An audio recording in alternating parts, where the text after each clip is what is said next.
এবার জোজ এখন হবনে এবার জোজ এখন হবনে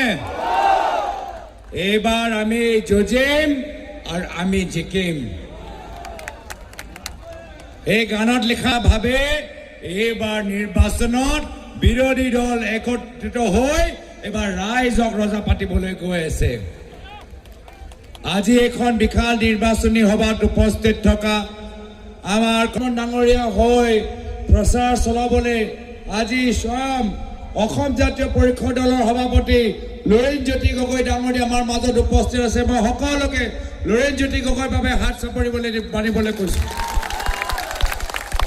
আজি আমাৰ লগত উপস্থিত আছে সিপিএম দলৰ নেতৃত্বৰ চৰকাৰ অহাটো নিশ্চিত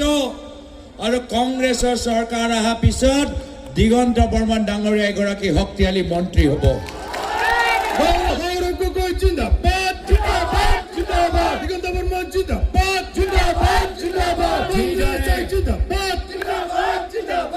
যিদৰে প্ৰয়াত তৰুণ গগৈদেৱ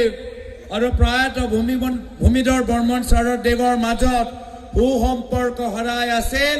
আপোনালোকে সদায় দিগন্ত দা আৰু মোৰ মাজত সদায় এটা ভাতৃত্ব ভাৱ দেখা পাব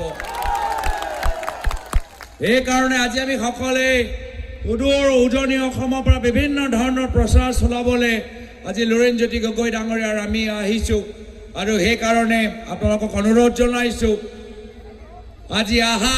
9 তাৰিখত হাতৰ চিনাপত ভোট দি দিগন্ত বৰ্মন ডাঙৰীয়াক জিকাব লাগিব আজি দেখা পাইছেনে আমাৰ গোটেইবোৰ দলৰ আপোনালোকে ফ্লেগবোৰ দেখিছে কংগ্ৰেছ দলৰ ফ্লেগ দেখিছে অসম জাতীয় পৰিষদ দলৰ ফ্লেগ ৰাইজৰ ফালে গুচি গৈছে আৰু যদি বিজেপিক চৰকাৰলৈ অহাৰ সুযোগ দিয়ে চামুচেৰে দিব আৰু জনতাৰ পৰা ফকলেন লগাই জনতাৰ পৰা শোষণ কৰি লৈ গুচি যাব গতিকে ৰাইজ সময় আহি পৰিছে